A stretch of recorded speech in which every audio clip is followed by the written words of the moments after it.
So if I were to go around over here onto my example site that I have right here, you can see that I got some posts right here. So let's say what I want to do is I want to delete out this post for good, the sample post right here.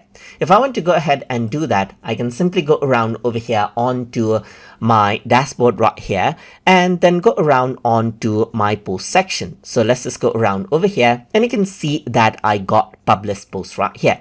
So let's say what I want to do is I want to go ahead and remove out the sample post one right here that I see just like this. In that case, I can simply click on the three dot button and click on trash and the post gets removed.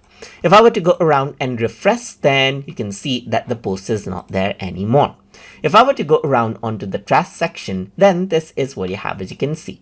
I can also go around over here and restore this out right here. And what happens is that it gets restored to the draft first, and then you can go ahead and publish it out.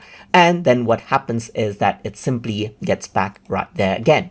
But what I can also do is, let's say, for example, I can trash this out. So it goes to the trash. And now if you delete this permanently right here, just like this, then the post is gone for good. So now it's deleted from the site and it is not available for backup or restoration in wordpress.com dashboard either.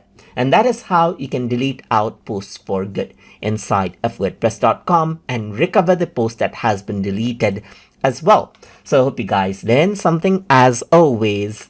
And as always, please like, comment, share, and subscribe.